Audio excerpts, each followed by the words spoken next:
why are we still in a state in this country where testosterone is just freaking declining in men? What's going on? It's environmental. In 2011, a 7-continent patient population, double-blind, placebo, randomized controlled trial came out called the Hebrew University Study. And it was 48,000 participants, and it was men on every continent. And they started in 1974, which is 3 years after I was born, and they concluded and found their findings in 2011. In 2011, it was that basically fertility was half. They also tracked testosterone, but they didn't publish it because it wasn't important to them. They were just looking at fertility, right? Free testosterone was more than half. It was like 60% now. We've got a problem. Right? But it wasn't addressed because, again, it's 2011. It's not now. We don't have the technological onslaught. We don't have EMFs. We don't have all this stuff that's going on now. But the answer to your question is the environment is contaminated. Pollution. If you live in a first world, concentrated place like Tampa, like LA, like New York, like Houston, Seattle, Chicago, Detroit, any of those places, your body is overwhelmed. Male and female. Radiated. Our endocrine systems are just overwhelmed. Welcome to Full Fuel Podcast. What's up, baby? What's up, man? Welcome back. It's good to be here, bro. Matt Tech. How you living today, man? Oh, dude, full field. Dr. Alfred Alessi, we're here.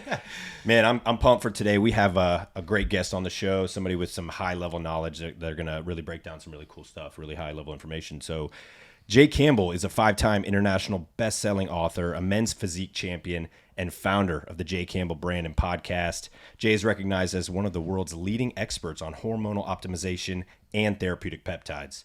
Jay has dedicated his life to teaching men and women how to fully optimize their health while also instilling the importance of raising your consciousness. His catchphrase, raise your vibration to optimize your love creation, speaks directly toward his mission. Jay, it's great to have you on the show, man. We can't wait to nerd out on everything from testosterone, spirituality, everything in between. Now, I know you don't hold back from the truth on your show, and that's exactly what we want today to be like. Thanks for coming down, man. Yeah, man. Matt and Alfred, I appreciate you guys having me here. It's going to be epic. Yes, sir. It is going to be absolutely epic. So I'm going to start off the first one. We obviously listen to a lot of your podcasts. So cool, man. love what you're doing. But so we truly believe your test is your testimony on the Full Field podcast. It's a brand of like what we present on our end. Yeah. But I was listening to it was probably last year, but it was with Julian Poulton. You remember Julian's a good friend of mine, man. Dude, amazing. That was an amazing podcast. Absolutely unbelievable. It's epic, yeah. So I re-listened to that one, and I was like, dude, I have to ask you a couple questions because I think this is That's awesome, man. Nobody's ever talked to me about Julian. That's like so amazing. He's literally a living ascended master. Living ascended master. Real. Like, I just loved the content. You guys know he's right now in Peru, living in the outback, essentially, in the Amazon jungle, building a monastery, an enlightenment monastery. No way. So when did that happen? Because that wasn't something you guys talked about. Probably 2 months after our podcast. Oh, really? Yeah, he left 2 months after our podcast. Yeah, just tired of what's happening in this country. That's his goal. I mean, his goal is to teach enlightenment, and he's like, you can't teach enlightenment living in the modern day world. It's impossible. Yeah. It's too oh much my distraction. gosh, man. It is. I guess Peru's a good spot to be in. Yeah. So tell us a little bit about the story of Jay Campbell and that relatability piece, because you guys talked about your story, your narrative, and then the relatability piece. And I think you built a community around that, your story. So if we could give our listeners just the behind of Jay Campbell. Yeah, for sure. And again, it's an honor to be here. Thank you guys for inviting me. Whenever I get a chance to talk to people who are clearly walking the path as you guys are, Julian Ponzin, I mean, that's like mind-blowing. But like, it's a gift. So again, I'm humbly grateful to be here with you guys today, and of course your audience too. But I'm the oldest of 9 kids. I tell people this truth all the time, and that is that my entire family is asleep. There's no one in my family awake. On the Ancient Health podcast, before we started talking today with Courtney, she was asking me about my family. And I was like, it's the most incredible thing. My dad thinks I'm a drug dealer. They don't understand any of the things I do. I'm a complete, outlier, black sheep, whatever you want to call it or whatever. And it's like, what I've likened it to is that like souls like mine, souls like ours, souls like people listening to you guys, we come in and we are just blazing our own trail. And the most growth, from an evolution of the soul standpoint happens when you have the most contrast. So the more in resistance that your family, your brothers and sisters, your parents, like, your close circle when you're coming up it is to you, the more opportunity it gives you for growth, right? So like I clearly knew at an early age that like we were living in the matrix. I mean, it was just, again, I tell people 6 years old, I ran out of the back of Catholic church. My dad chased me. He's like, where are you going? And I literally said to him, away from that cult. at 6, right? Wow. So it's like I was awake early, which, just tells me that I've been in this path a long time, right? Yeah, There's been many lifetimes probably that I've been playing this game, and I'm still coming back for whatever reason. But at that point, it was like, okay, now I'm going to go down the path of like, I want to find out what's going on here, because there's so much BS given to us, through organized religions, through politics. I mean, everything in the Matrix that's organized is obviously structured in a way to benefit, or not benefit us, but profit off of us, right? Like everything is just profit based in this reality. So it's like, I kind of figured that out at a young age, but at the same time, and you guys know this, is we got to eat, we got to pay our bills, we got to survive, we have to live and get a better life and stuff like that. And you can't get a better life if you're not eating. So, to answer the question, the backstory is, I was like a high school and college athlete. I played basketball at Division II school. At the time it was NAI, and by the time I graduated it was Division II, but we were a powerhouse. It was Georgia Southwestern University in Americus, Georgia. And we went to the NAIA National Championship and then the Division II National Championship 2 years in a row. And we had a ton of ex-Division I guys that just flunked out of school or were bad news. You know what I mean? So like we were a legit team. Almost no Division I school team in the entire state of Georgia would even play us because they couldn't risk losing to a D2 school. Yeah. But anyway, I got a chance to go to Kansas City, which at that time was Kemper Arena, and I played like in the Final Four, and for 2 years in a row. And so then when I graduated from college, I went out with my best friend from high school, my senior year of high school, to California, and I tell people this, and a lot of people don't know this, but I got into the film and television industry, right? So I was like in the movie Forrest Gump. And, were you really? Yeah. So I mean, I've done a lot of crazy stuff. Awesome. I saw what the Hollywood industry was about. I was also like a featured extra on 90210. So I met all those guys. But like and then next thing was like modeling and all that stuff. So, but I was exposed to that element. Yeah. And I knew what was really going on in Hollywood. So like I've been telling people, I mean, look, I've never put this on a podcast. I'll tell you guys right now, and I feel comfortable to say this, but like I was propositioned. I was 24 years old, and I went up into a casting shoot in North Hollywood at this mansion, and I went in, and it was literally from South Georgia, right? So I'm still talking like this, but I'm a big dude and in shape and stuff like that. So like I play the role of whatever, but I mean the role is like, are you going to sleep with some casting director or producer or whatever? Which again, I was naive as hell, but that's what it was. Anyway, they came out and they gave me an outfit. They're like, try this on, and so again, I'm retarded. I put the outfit on, and go in, and then the next one's like the one of the casting directors has to see you nude, and I'm like, nude? What does that have to do with the role?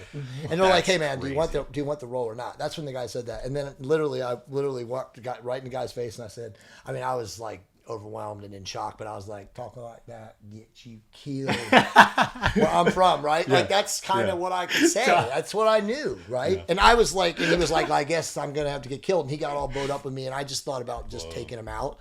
But I was like, I'm out of here. And I left, and I went out back, and I sat in my car in the drive and wherever I was in North Hollywood, and I shook for like 20 or 30 minutes. But it was at that point I knew instantly like what goes on in Hollywood. That's it. Yeah. So it's like, no offense to people in Hollywood, but like almost every person who's ascended the ladder and made it has done not good things. Yeah, dude. They've sold their soul. Yeah. They've done some really bad things. So I mean, like, hey man, I don't have judgment or condemnation of people and what they do in this planet, but like my soul is sovereign. I'm not selling my soul for anything, right? So at that point, I shook for a little while, and then I called one of my buddies and said, hey man, I need to get a real job. I got to get into the world, to the workforce world. So anyway, I was obviously a good communicator, and I just naturally got into sales. And I started working started doing direct mail business coupon sales. And then from that, I met people and I got involved with the Los Angeles Times. And I had an amazing job at the LA Times. And, to fast forward the story, at 29, I got kicked in the testicles playing basketball in a very competitive men's open league. Wow, yeah. And no idea what happened, but, checked myself out. And probably like 8 weeks, 7 weeks, whatever later, I just started feeling absolutely so run down, so broken. And so I was like, just pure, again, no coincidences in the universe, only synchronicities. But I went to my PPO doctor that was provided to me at the time. This is in 1999 for the LA Times. And he saw me and was like, you know what? I think you've got something going on with your hormones. He's like, I'm going to refer you to an endocrinologist. And again, this is all synchronicity, but the endocrinologist happened to be like a world-renowned, Harvard-educated endocrinologist by the name of Dr. Raymond Scruggs. And so when he saw me, he took my lab. He's like, dude, look, you got testosterone level of hypogonadal old person, a geriatric. So he's like, I can literally put you on therapeutic testosterone, have you right as rain in 8 weeks. Now, at the time, I didn't know anything about that. I'd never done anything other than rip fuel. You know what I'm saying? Yeah, I remember that. And so, I remember that supplement. So it's like, I was like, he's like, look, take it home, go home, discuss it with your fiance. It was my first fiance, first wife at the time. Shout outs to Kelly. And he was like, find out if she's okay with it. And then if you are, I'll put you on it. And I promise it'll be 8 to 10 weeks and you'll be amazing. So I was like, okay. So I talked to her and she's like, you're a smart guy. Yeah, let's do it. Didn't have kids. Didn't matter. So he sent me the testosterone. Funny story around my first injection, which I sometimes share with her. Literally the first time I sat there for 2 hours, like, how am I going to do this? How am I gonna do this? And my wife walked up to me at the time, or our wife to be, Kelly, she walked up to me. She was like, what's the matter with you? And she just took it out of my hand and injected it into my quad. And I was like, and I realized it didn't hurt. I was like, oh, wow, I'm overcoming my injection phobia. But true story, 8 weeks later, I started feeling amazing. So I went in for my checkup with him and he was like, okay, I can take you off. I was like, whoa. Hell no. I want this forever. Testosterone. This is life changing. Yeah. So from that moment forward, I became very studious. I started reading everything I could find about it, which at the time, again, 1999, 2000, there was nothing. Yeah. There was Bulgarian strength textbooks. So you had to be able to read Russian or Bulgarian. And they had a lot of stuff on using therapeutic testosterone. Yeah. But outside of that, there was Testosterone, A Man's Guide, which came out in 2004. There was Michael Mooney and the guy that wrote Testosterone, A Man's Guide, which Nelson Virgil, who, by the way, ended up helping me with my first book. They wrote the book because they were dying of AIDS. They had an HIV at that time diagnosis, and back then they didn't know. They thought it was a death sentence. Yeah. So they were experimenting with testosterone, growth hormone, decadurbal, and all these different drugs to stay alive. Yeah. And so that was the only information out there. So over the next 10 years, I was reading underground forums, anything I could get to find out more about testosterone. And of course, at that same time period, I was also experimenting with peptides. Yeah. I was experimenting pretty much with everything. I was a human guinea pig. I was, like I say, an OG biohacker. Yeah, before anybody even knew what a biohacker meant. Yeah. Right? Like I tell people I started using ipamorelin in 2004 and they just look at me like, what? Yeah. Yeah, so literally think about that. 20 years I've been using peptides. Yeah. Right? The average people don't even know anything about peptides still. Yeah. So anyway, that was all a blessing for me. And then eventually, one of my good friends, who's a very famous person, I'll just say his name, Mike Cernovich. If you guys know him from the conservative side of things, he's like a big conservative influencer. He's got millions of people to follow him. But we were close friends, and he's like, look, dude, you got to write a book on testosterone. And I was like, bro, I'm not a doctor. It's typical brainwash. Oh, I can't do that. Yeah. And so I basically wrote an email, to Rick Collins, who now happens to be a very close personal friend, the famous bodybuilding steroid attorney, and said, hey, look, if a non-medically licensed person wrote a book on therapeutic testosterone, what would be the risks? And being the good attorney that he was like, whoa, if a senator got a bug up their ass, they could come after you, blah, blah, blah. So at that point I was like, you know what, I'm shelving this. But I also sent it to Nelson Virgil, who didn't know me from Adam. But I had obviously read his book, Testosterone, A Man's Guide, and Built to Survive. And I was just like, hey, look, man, here's a white paper that I wrote on testosterone. I'd like you to read it and tell me if it's good enough that I could write a book out of it. Because, again, I had never written a book, and I didn't think I was even worthy of writing a book, right? But so he didn't respond. I shelved it. 4 months later, out of the blue, which I still remember like yesterday, I got an email from him, and he's like, I don't know who you are, but this is unbelievable. You got to publish this. Yeah. I want to help you, blah, blah, blah, blah. Here's my number. Call me. So I called him and I told him what Rick said. And he was like, who cares about Rick? He's like, I'm on panels with the FDA. He's like, men need this information. So at that time, it was 2014. And I always say, giving him credit, I say, stepping on the shoulders of giant. He mentored me. We published the book. It could have published in 2014, but we took a little bit longer. Mike was actually involved at one time, and then him and I had kind of going different ways in a business and stuff. So anyway, the book came out in November of 2015. That was the first book, which was the original. Before that, it was called the Definitive Testosterone Therapy Manual, and then we spelled it MAN capital, right? So manual. Nice. But that was an awesome book, and then that allowed me to meet people like you guys and all sorts of researchers, and then I started going to all the medical conventions and stuff like that. And then fast forward to this day, I've written 8 books, right? Yeah. And I've written books on peptides. This thing is a freaking powerhouse. Yeah, and honestly, an amazing what's funny about that book is obviously it still stands the test of time, but last night I was talking to one of the doctors that helped me write it. We were just we were supposed to do our doctors roundtable, but we just canceled it because 2 of the docs were sick. Yeah. So we're just like, we'll just bullshit with each other and talk for a couple minutes. But we were talking about redoing that book. And he looked at me square up and he's like, bro, why would we redo the book? It's 80% right still. Yeah. You know, so it's like, we've learned things in 6 years. Because that book was actually written in 2017, published in March of 2018. But, you know, forward it now, you know, 6 years, and, you know, it's 80% right. What's wrong in that book is the female stuff, because we've evolved that knowledge. There's a little bit about estrogen inhibition that we've also evolved. Yeah. But everything else when it comes to utilizing and dosing therapeutic testosterone has nailed it. And it will never change. Yeah, I mean, you can see this freaking book, dude. I have bookmarked the shit out of it because I use a lot of this on myself, and of course, and, you know, recommendations. And almost all physicians, by the way, who are knowledgeable, which, as you know, is a small percentage, use that book. Right. That's the resource guide. Yeah. And truthfully, and this is a blessing because I wasn't a doctor. The smartest doctors in the world have all told me, to a man and a woman, that they were like, we could never have written this because we would all fight with each other over, you know, ridiculous stuff. Yeah. Where you, as a non-practicing physician, didn't care. You just put all the science together and said, hey, here it is. Nice. Do what you want. I've been using testosterone for 20 years, and this is my findings. Yeah. Whereas doctors would just fight. You know, it would be like, you know, my penis is bigger than your penis. Little ego game. Yeah, sure. Absolutely. Yeah. They would just literally be fighting over like the most stupid, you know, inconsistencies of the science and the research. You know, that's not evidence-based or whatever, and so it never would have been published. Yeah. So they all say it took a non-practicing physician to publish a book of that magnitude. I mean, dude, I'm a doctor, but I've learned more from you in this book than I probably did about testosterone in chiropractic school, right? And so tell us, bro, like, I mean, you've been doing this for 20 years now, 10 years since that book started. Yeah. Why are we still in a state in this country where testosterone is just freaking declining in men? Is it... What's going on? Like, it's environmental. In 2011, a 7-continent patient population, double-blind, placebo, randomized controlled trial came out called the Hebrew University Study, and it was 48,000 participants, and it was men on every continent. And they started in 1974, which is 3 years after I was born, and they concluded and found their findings in 2011. In 2011, it was that basically fertility was halved. Wow. They also tracked testosterone, but they didn't publish it because it wasn't important to them. They were just looking at fertility, right? Free testosterone was more than half. It was like 60% down. We've got a problem, right?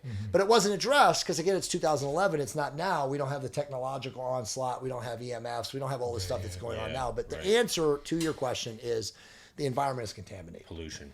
If you live in a first world, you know, concentrated place like Tampa, like LA, like New York, like Houston, Seattle, you know, Chicago, Detroit, any of those places, your body is overwhelmed. Male and female. Radiated. Our endocrine systems are just overwhelmed. I told Courtney, you know, on the podcast this morning, because she asked me point blank, she's like, is there a way to optimize hormones without using therapeutic testosterone? And I said, in maybe 1% of the population, right? Because again, it's the biggest tool in the tool belt. Yeah. And the issue is, like, even if you do everything right and you're super anal retentive and you block all the EMF and you have you sleep in a Faraday cage, right? Like, you do all these things, you're still, when you go out in public, not protected.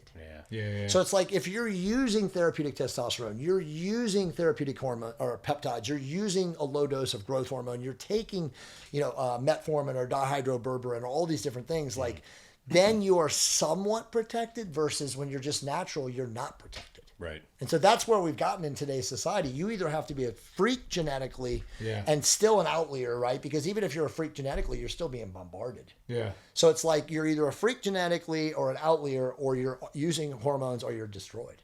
That's where we're at. Yeah. And again, look out, go around and look outside. Yeah. Go to the mall, go to any outdoor large place, go to a theater and look at people. Yeah. People are done. Yeah. They're physically fat. Yeah. They're exhausted.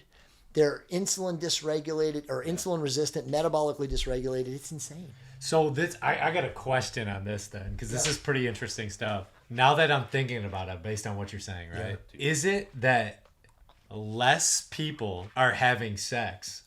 It's a fact. Like, there's less sex going on for the ability to reproduce because of what's happening in today's age? 100%. Okay, so it's not, whereas like we're having the same amount of sex, and we have lower fertility just because the man can't produce that level of testosterone with that sperm count. It's dramatically because people are like that much, or just aren't having sex because they're like pretty much they're not capable of having sex. Yeah. I mean, so you have like, so erectile dysfunction is so prevalent in society now today. Like almost most men over the age of 45 So put it this way, and again, I talked this earlier today. If you're, and this is none of us, but if you're a man 45 and older and you have a belly, your dick doesn't work. Yeah.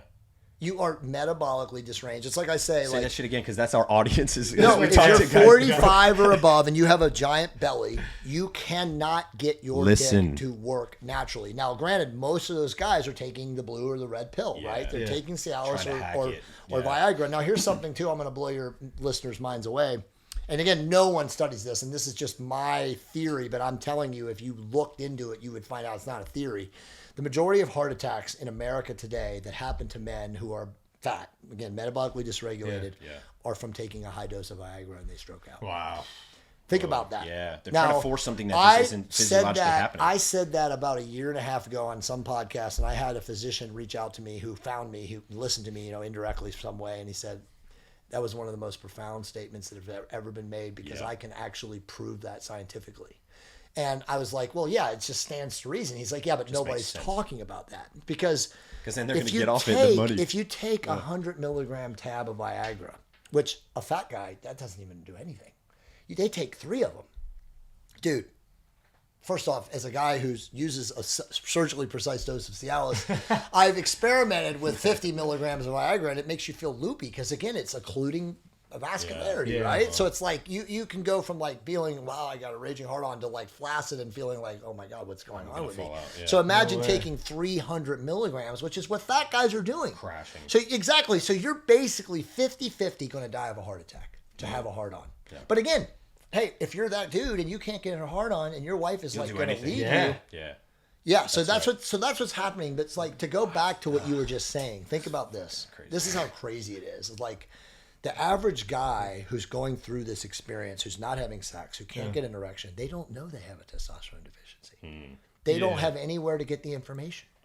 The doctors are not trained on this. It's not standard practice. It's or standard we'll talk about that, because that's one of my questions. What is that sign? So if you were to educate somebody, what is that sign that they should be seeing? The number one sign of a testosterone deficiency is brain fog. Brain fog. Yeah. And again, how is it diagnosed? It's not. They go to a doctor. And look, and for most men, we're taught to fall on our swords, bring home the bacon, right? Like, we're not going to tell anybody that we have a sexual or that we have a testosterone deficiency, because most guys are like, nah, bro, my machinery works. I'm good. It's all good. Yeah, right. Everything's good, right? But it's like, usually it takes the woman, because he's not banging her. It's not satisfied. Or she's thinking he's cheating on her, because he's not having sex with her because he can't get an erection.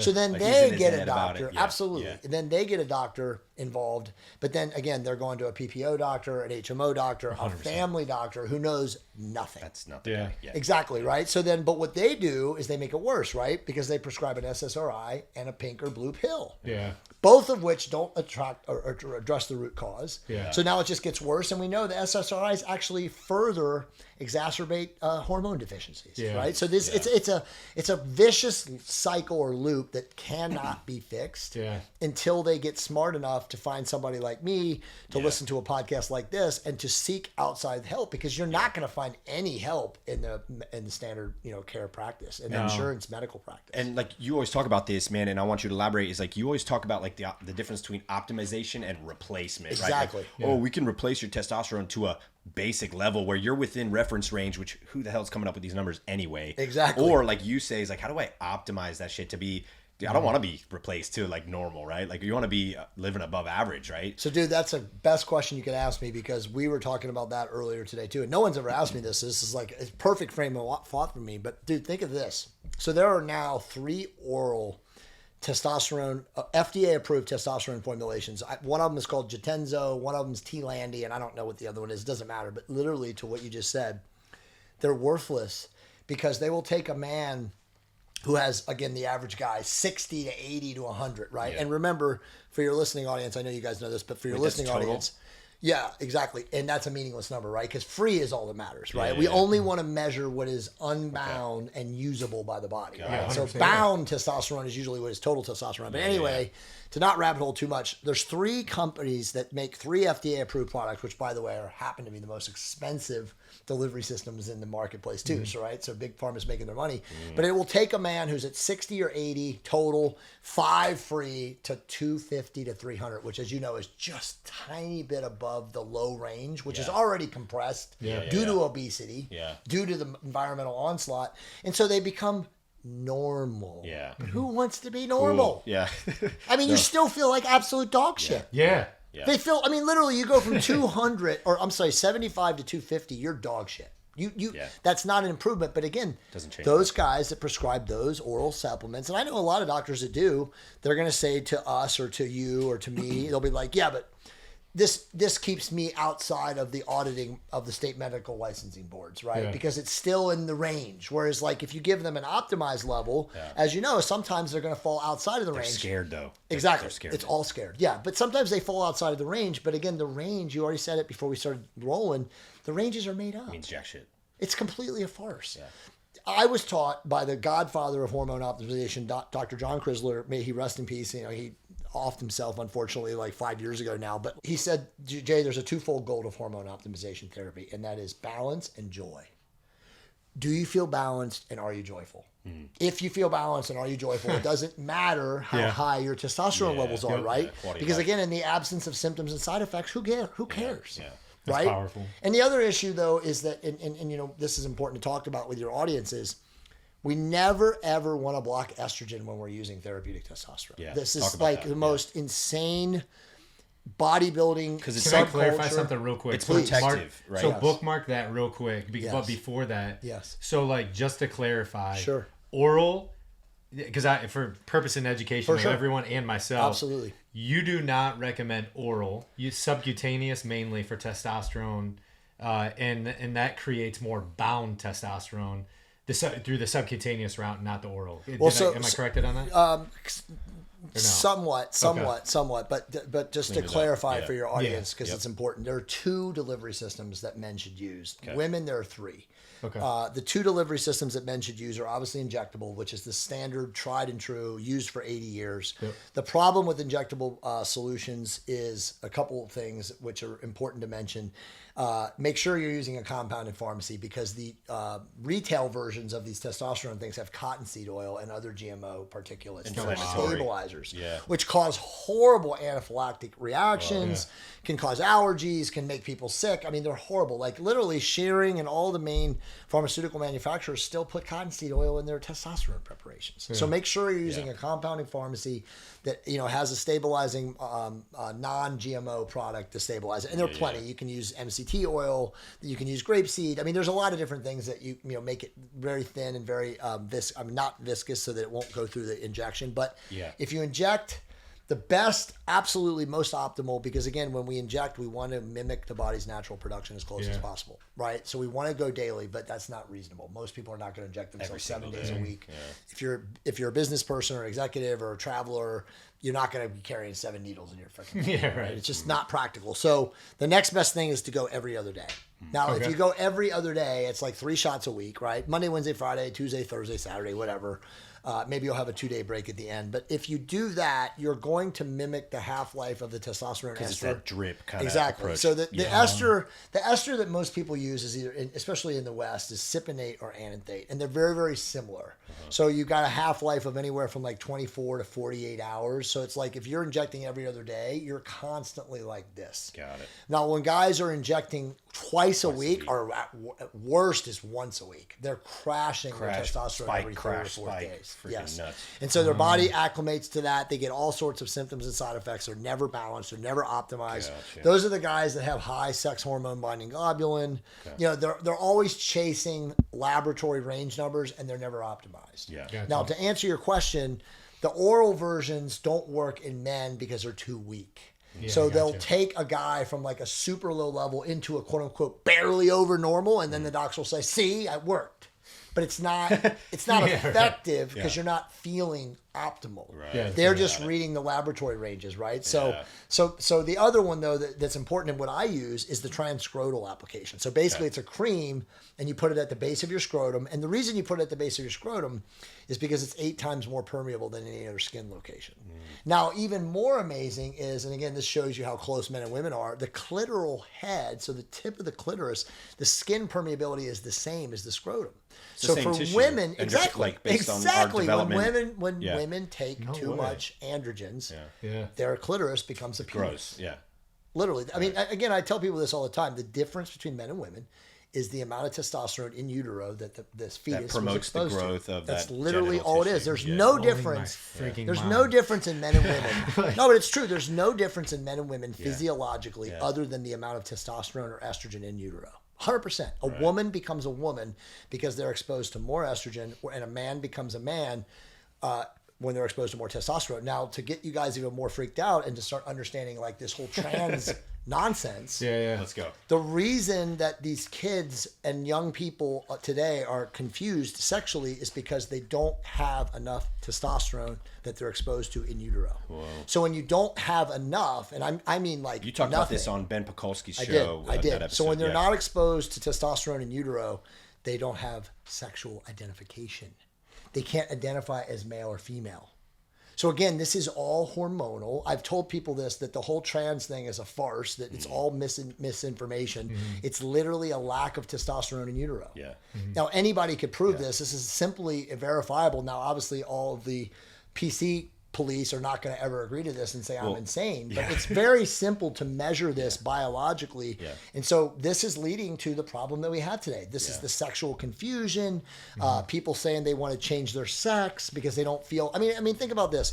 If you're a dude and you're 5 and you tell your mom and dad that you want to become a woman, it's because you don't feel like a man. You don't have testosterone circulating freely through your veins.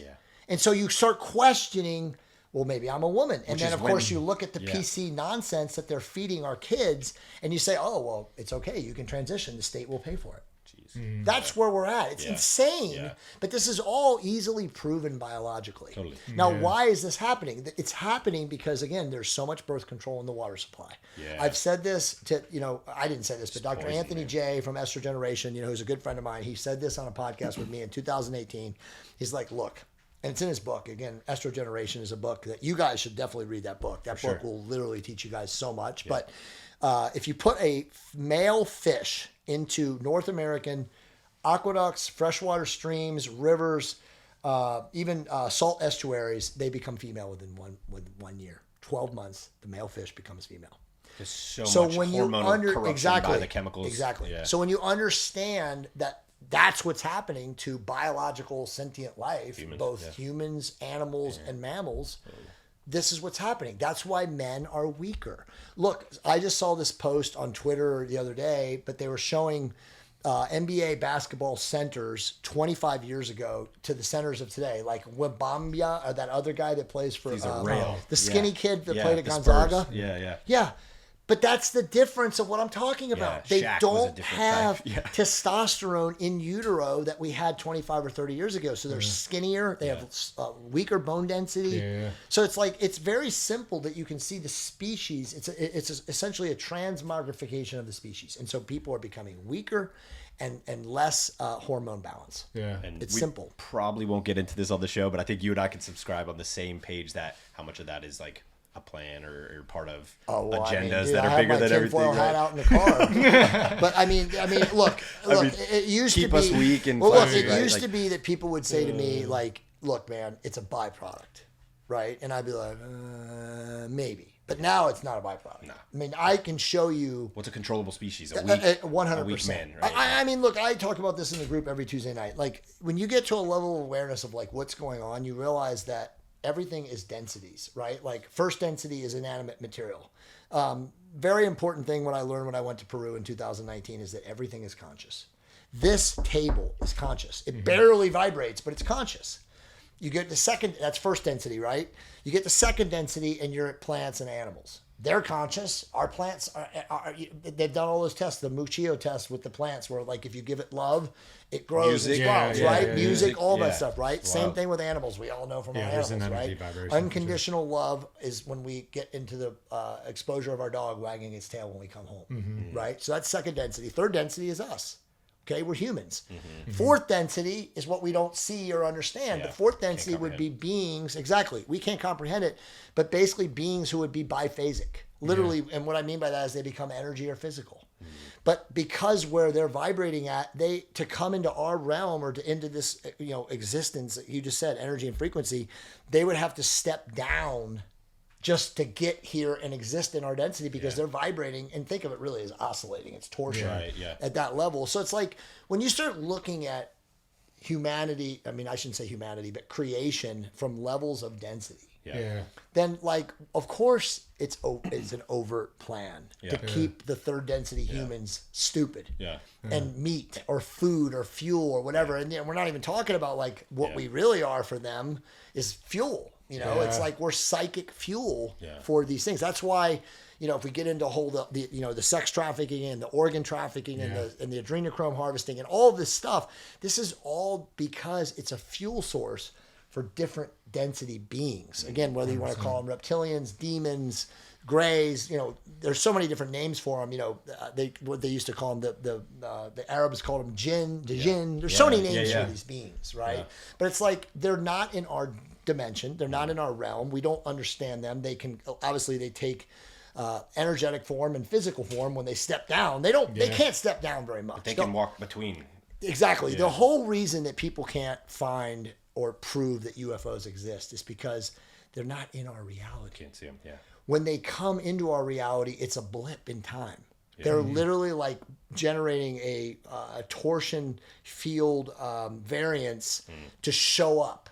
But if you went to touch it or you went to find it, it's gone because it's not actually in this realm. Right? But they do appear and people see them. Right. And when you were talking about people that are abducted, that's exactly what happens.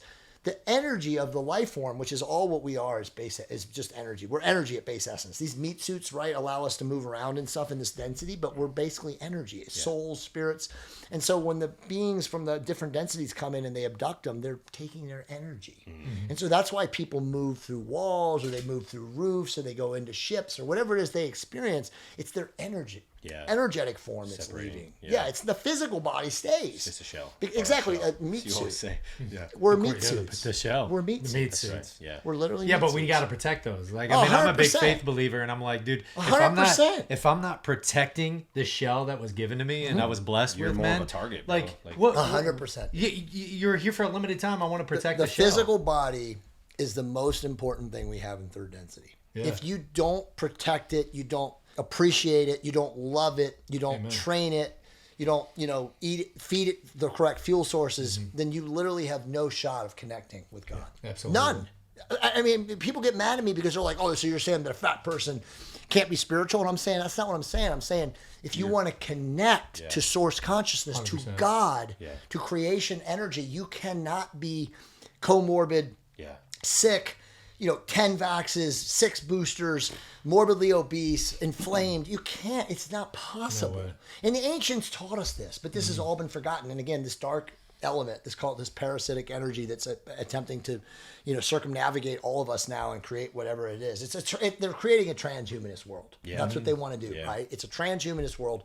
The singularity, man-machine merge, make robots. It's ridiculous. But if you don't choose that path, you realize that, like, no, man, we're like an organic, biologic species that God gave us power. God gave us this creation. He gave us this power. He gave us this meat suit, this structure, the shell. Like, you got to utilize it and beloved it and trust it and like know that this is the only thing you have at this time and space right now. This is something that is super. I want to just touch on because you're a girl dad too.